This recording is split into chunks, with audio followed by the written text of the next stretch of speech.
Hey guys, Nathan Lusk here for Warrior with a Pen Games, and today we have another fantastic update to Daimyo Senso. There's been some changes since the last video. We've added some new features. I mentioned last video in the previous update video that we would have two new Daimyo join the fray and that we needed their tokens. So I got those tokens made, and that actually brings us to a bigger update. And that update is every Daimyo now has not just their own symbol on their tokens, but they each come with a different shape. That way, for those that are visually impaired, it's a little bit easier to figure out which tokens are which, as well as it's a little easier just on sight, even if a token is upside down, to recognize if it's your token or not. On the board. Each one is a totally different shape. So I want to showcase those, and then we're going to talk about the changes that have happened to the map, to the board for the board game, and we'll move forward with that. There's also a small mechanics change that's happened, and we'll go over that in a minute too. But I want to keep this short, so we're going to dive into it. First off, the new tokens. These are the two new Daimyo that have joined the fray. This is Date, who begins up here in Mutsu. And this token is for Shimazu, who begins way down here in Satsuma, which is on the southern island. And Kyushu is the name of that island. We'll get to those later. You can see Kyushu right here. And then the other tokens, Wasugi now has an octagon for his token. Oda, who's the five-petaled star, now has a pentagon for his. 5 petals, 5 sides, why not? Mori is a square with rounded off corners, while Miyoshi is a square with square corners. And so that's how those two are differentiated. Takeda remains the same shape that he always was, the diamond. And then Hojo still remains a triangle. So those two did not change. And they are really great to have all these different shapes as well. It makes it much easier to identify whose token is whose. Moving through the game, and when you're trying to clean up, or if some tokens accidentally get put in the wrong box, it's really easy to tell that they're different from the tokens that are in there. So with the tokens out of the way, let's talk about the change in mechanics. There's been a very small change, and that change happens up here in the moves. I've changed a couple of the order for different Daimyo. I've changed the order of some of their moves. And now only one Daimyo ends a turn on deploy, and it's Takeda. And it really doesn't matter until the last turn of the game, because the last turn of the game, your last move is right here. And for him to have deploy there means that he can't take any new territory on his last turn, but he can bolster his forces in territories he already owns, that way keeping the 5 players coming after him from being able to take those territories from him before the game is over. So he gets to keep his provinces through that final honor scoring and hopefully win the game if he's in contention for it through that final deployment. Now, the last change made to the game, and this one is significant. I hope you can tell that this is a new board. It's a little bit longer than it was and not nearly as wide. And this is because the manufacturer informed me that I could get a much better price by making this small change to the board. And so this is going to make the game significantly more affordable for you. If you can't tell, I've moved the general rules down to the bottom. Deploy, move, and attack are now at the bottom of the board. So they're off the map, and they're there for players to grab hold of and use and be able to read them at their own, without it being right here in the middle of the board where it was, where it could be, a little bit odd for someone trying to read it while other people's arms are all over it. So now it's right down there at the bottom where everyone can access it. Additionally, we've moved the honor count for Castle City and Fortress right here. It used to be over in this corner, but since the board's not as wide, it got moved to this little section right here. So when you're counting honor at the end of the game, you'll look here to see how much each thing is worth if you don't remember it. Castles are still worth 3, cities are still worth 2, and fortresses have always been worth 1. But the big change that I want to talk about is we've introduced a concept called regions. And regions divide Japan into different geographical regions that if you can take control of and hold, you will get bonuses during your turn, and in some cases at the end of your turn, or I'm sorry, at the end of a year when you're counting up honor. And let's go over those real quick. So I'm gonna move these tokens off the board so we don't send them flying toward the camera or sliding away. So the first one we're gonna talk about is Hokkaido up here in the north. It's just these two provinces, and the region is Hokkaido. Now you'll notice that region bonuses are based on how many castles are within that region. And Hokkaido has 0 castles in that region, so there is only one bonus. And that bonus is if you own both provinces within Hokkaido region, then you will deploy 1 extra troop when you take your deployment turn. So it's usually gonna be Date. For someone else to come up and take Hokkaido is gonna be really rare. But Date starts right next to it. And so when he owns both of these and gets to his deployment phase, which is of course his first turn, so he can't do it at the beginning of the game, but probably turns years 2, 3, and 4, he will probably have Hokkaido. He gets 1 extra troop. Now he still has to put that troop according to the deployment rules, but he'll get 1 extra troop every year, every time he deploys. While owning Hokkaido. The second region is called Tohoku, and Tohoku only has 1 castle in it, and that's Date's castle. And he and Usugi, and sometimes probably Takeda or Hojo, might end up battling for control of Tohoku. But if Date is a starting player in the game, and there is a player here, no one can own Tohoku except for him. But those other guys can keep him from owning it if they battle him for it. So if a player has full control of Tohoku, whenever it's time for them to use their move action, you see right there, move, then they can move 1 extra troop during their move action. And if one player has full control of Tohoku at the end of a year, that player receives 1 extra honor at the end of that year. So the move is used during your move action, but the honor is gained at the end of the year. So controlling Tohoku long term gives you 2 bonuses that you can use every year. The next region is the Kanto. That is where Hojo and Takeda both begin in the game. And I'm trying to figure out an easy way to hold that up. There we go. So Takeda is there, Hojo is there, and the Kanto is this dark kind of reddish brown region right here. If you control the Kanto, which again, if both of these players are represented at the beginning of a game, nobody will own Kanto ever because you can't lose your home castle. So it's a very valuable province. It's a large province. It has 4 cities, 2 castles, and only 1 fortress in it. So there's a lot to be gained from owning Kanto. And if you can take control of the whole thing, you are able to deploy an extra troop. All of your attacking rounds up instead of down. So when you attack another player, typically you kill as many of their troops as half of your troops, rounded down with a minimum of 1. Well, this changes that to where your attacks would round up. So if you're attacking with 3 troops, normally you'd only kill 1. But with this, you would now round that up to 2. And that makes it's only 1 troop difference in any attack, but it makes a significant difference on the game board whenever you're fighting someone, believe me. And then the last one, they can move an extra troop when it's time for them to move. The next region we want to talk about is Chubu, right here. It allows you to, and it's the yellow where Usugi and Oda both begin. And in Chubu, if you own all of that province, and it's time for your deployment, you'll get an extra troop.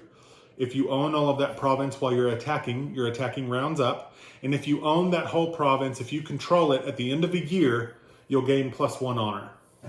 And of course, again, just like the others, if Oda and Usugi both begin the game as players and they can't lose their castles, no one will ever own Chubu. The Kansai is the next one. It's this orange right here. And the Kansai actually has Yamashiro in it, so that counts as a castle, even though no player begins there. And then Setsu, which is Miyoshi's beginning city, castle, it contains both of those. And if you own the Kansai, which anyone can do, especially Miyoshi, but if Miyoshi doesn't begin the game, if no one is Miyoshi, Oda, Mori, both of them have really, really good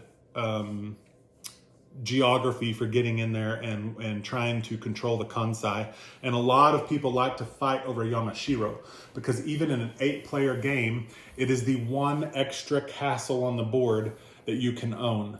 Because in a full 8-player game, since no one can lose their home castles, Yamashiro is that extra castle that only one person can have and no one else can. So if you control the Kansai, the whole Kansai, you deploy an extra troop when it's your turn to deploy. All of your attacks are rounded up, and your +1 honor at the end of that turn. The next, actually there's 3 provinces left. We're gonna move to Chugoku here, and Mori is the only player that begins in Chugoku. So if there is a Mori player, he's the only one that can control it.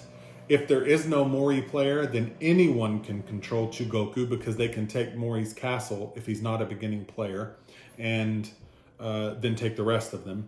And since there's only one castle in it, there's only 2 bonuses. You can deploy an extra troop, you gain an extra honor at the end of a turn. Then we'll move on to Shikoku. Nobody starts in Shikoku, so there are no castles there. Anyone can own Shikoku as long as they can get to it. And it only gives you 1 bonus. When it's your turn to move, you gain an extra troop. And then last is Kyushu. That is Shimazu's opening island. That's where he begins. And he begins way down here in the south of Kyushu on Satsuma. And whoever controls Kyushu gets to deploy an extra troop and move an extra troop when it's their turn to do deploying and moving respectively during the year. So those are the regions, and that's how regional bonuses work. It is a new addition that really changes the strategy of the game, especially in a short game, like maybe 4 players or 6 players. There are usually an extra region or 2 that are available to be controlled. But keep this in mind. In a full 8-player game, there are only 1, 2, 3, 4, 5 provinces that can be fully controlled by 1 player. And so while you would think that battling for those 5 provinces is a big deal, the actual bigger battles often happen in these, and I take that back, this one can be controlled as well. So 1, 2, 3, 4, 5, 6. 6 of the 8 can be fully controlled. It's unlikely that any of the bigger ones do get fully controlled, but I've seen it happen. I've actually seen the Kanto be taken over by a Hojo player in I think it was 5-player game, simply because no one started as Takeda. And actually, no, I take it back. It was a Takeda player, and no one started as Hojo. And so he was able to take all of that over and hold it for most of the game, and he ended up winning as Takeda, which was it was a difficult route, but he made it work. He allowed the Date player to move this way, as there was no Usugi player either, move this way, and they made a general agreement that they wouldn't fight each other and ruin control of Tohoku and Kanto. And that general agreement worked out for both of them. The Date player ended up getting second, while the Takeda player won the game. Anyway, the point I'm trying to make is it opens up new strategies. And even in an 8-player game, where there are only 6 regions, these 4 and these 2, that could technically be controlled by 1 clan, it's ironic how much of the fighting still occurs in these 2 that cannot be controlled by 1 clan, because there are so many cities in this extra castle, obviously, but starting here in Harima, you really have this just glut of cities and castles through this southern central Japan region that makes it really good for scoring a lot of points at the end of a turn. And so most of your fighting is going to end up around that glut of castles and cities. And it's designed that way intentionally because I knew that while these people on the edges of the map may have an easier time keeping their back door taken care of and just moving in one direction, there is a big payday awaiting in the middle of the board, which they generally can't often get to.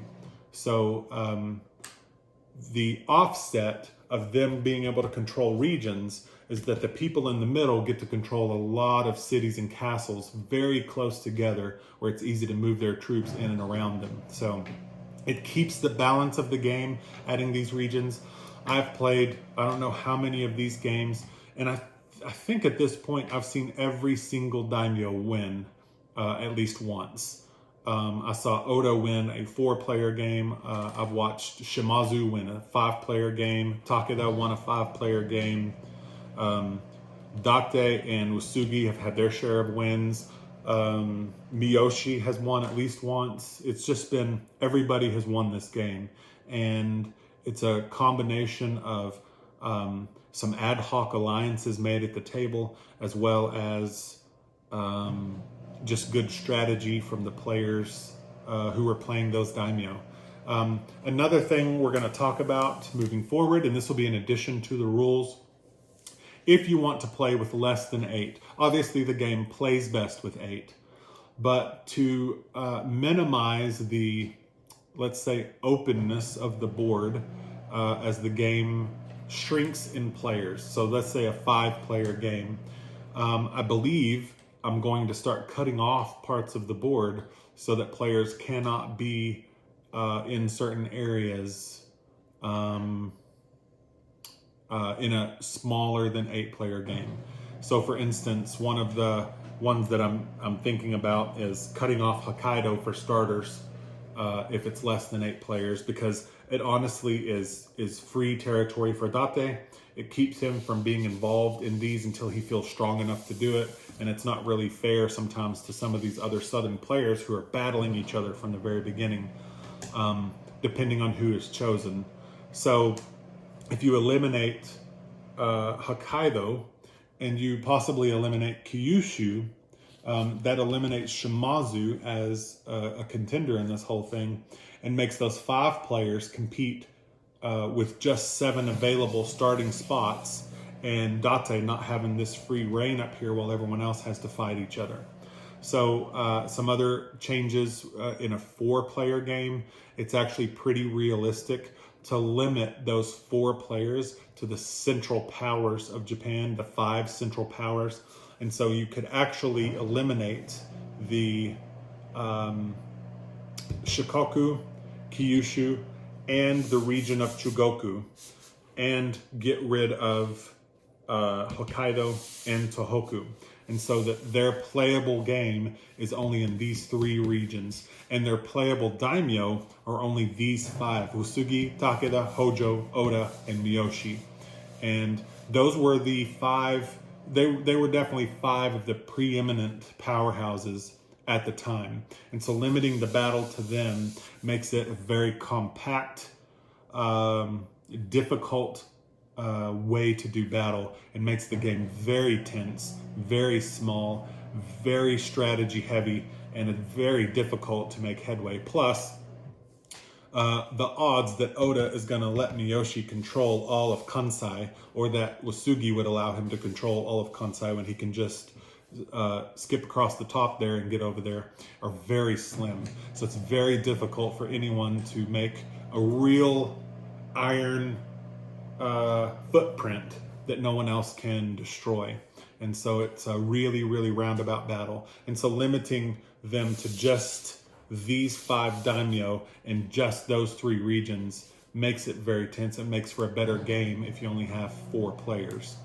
So those kind of changes are going to be in the rulebook as well, and we will move forward with that. Now, you obviously, I will make it variable as well. I did talk about this. This is a fantastic idea for a 4-player game, allowing these five daimyo to be selected. Another option for that 4-player game is you know what, we'll go over some of those. My best idea for a 3-player game, honestly, is to eliminate Eastern Japan and have the battle be only for Western Japan, where Mori, Shimazu, and Miyoshi are the only 3 available, and each of the players must select them. And having these 4 regions in play for those 3 players means that each of them can actually control their home regions and then fight over who controls Shikoku, as well as trying to make sure that they still own their own regions. And so this little 4-region battle right here for a 3-player game is sensational. It's phenomenal. And that one's going to be in the rule books as well. So I'm still looking at options for 6, and I think the 5-player game will probably end up being this same scenario here, where these are the 5 that must be chosen. And then on a 6-player game, which I think I did once, we shut out Satsuma, and I can't remember what else we shut out of that one. It may have been all of Tohoku and Hokkaido, and left it just the main body of Japan minus Tohoku. We may have left Tohoku in, I can't remember. But it presented some interesting challenges. I'll work that out, and it'll be in the rules as well. And then a 7-player game, I see no problem with having the whole board open. An 8-player game, obviously you have to have the whole board. But the way I look at it, in a 2-player game, your best battles are probably going to be something like Miyoshi versus Shimazu. You have this dead space in between for the first year or so that both of you can move into and expand. But then in the long run, honestly, you choose any good region, combination of regions on this map, and you can limit yourself to those regions, and it'll make a big difference in the intensity of a 2-player game. But I know that Miyoshi versus Shimazu is a really good 2-player game, as well as Miyoshi versus Mori. If you take Satsuma out of it and just having these be your 3 regions, that's also a really good intense game right there. And then some other good 2-player games are to eliminate where'd it go? Tohoku and Hokkaido, of course. Get rid of these, and then remove all of this, and let your players choose either Oda or Wasugi for 1 player, and then the other player is either Takeda or Hojo, and then you're limiting yourself to these 2 regions and battling for control of trying to get your region under control while keeping your opponent from controlling his. Because these 2 regions are rich in resources, and you can really fight over just them, and it be a super intense battle. So these little one-on-one battles, as well as stepping it up to 3, 4, 5, 6 players, there's going to be some rule sets involved that eliminate certain areas to make the game more tense, more fair for each player. Because what we're trying to eliminate, I'll give you an example, is in a 4-player game, you're typically, if you don't eliminate any parts of the board, you're typically going to have players who just want to go out to the edge where they have their backs to a wall, like Date or Shimazu, and then that way they can focus their forces on moving in on other people who are already battling each other. And so they have no losses early in the game and are able to bring full-size armies to bear later on in the game against people that have been killing each other. So we're trying to eliminate that. And while it's not necessarily the winning strategy every time, because if the 2 players, say these are 2 of the players, and then the other 2 are in here somewhere, if these 2 players make an agreement that they're going to split and both work out, they will actually have the advantage against these outside players, because the outside players will not have as many cities and castles. There's such a density in here of honor points and cities and castles that the inside players will actually have the advantage. But to get them to work together flawlessly is not going to happen very often. So something can be said for leaving the map whole, even in a 4-player game, and making players work that part out, their alliances and who's going where to try to win. But the intensity of really limiting it down to just a smaller area, does make a big difference. Anyway, I've talked too much. I hope you've enjoyed this update video. This game, by the way, is coming this summer. I got a fantastic quote from a manufacturer here in the USA, and I definitely want to go and jump on this quote. We are going to release this game to Kickstarter this summer, 2021, and we want this to, we want it to take off, obviously. It's our first offering as Warrior with a Pen Games. My art director, Sarah Ristow in Alaska, has done some really cool stuff. If you didn't notice, this version also features the new mon for each clan that she created herself. She kind of took them and hand remade them by hand, adding some effects to them and some other stuff, and so they have some depth to them now, and they have some real character to them now, and they're way cooler than they used to be, and I really appreciate her for doing that. And we are excited. We're going to be at a conference in Midland, a Comic-Con in Midland here in the next few weeks, and I'm showcasing the game there publicly for the first time. I've also got some reviews on the way for the game. So far, reception has been good. There have been a couple of questions here and there, but the reception's been good. The people that are playing it are really enjoying it, and everything's looking up. Thank you so much for coming to check out the video. Thank you so much for being a part of Warrior with a Pen Games and coming to the gaming table with me to see Daimyo Senso and its growth and its expansion, and now what is as close as can be to its final outlook. The big difference between me and the manufacturer is my prototypes are a bit different. These are on wood, and the actual printed version that is going to go out will be cardboard punch outs. So when you get the game, you'll have fun punching out tons and tons of tokens. There'll be 320 of these tokens because there's 40 for each daimyo, and there are eight daimyo. And so you'll get to punch out tons of these. And the board obviously is not going to be mounted on foam like mine is. It's going to be a true game board.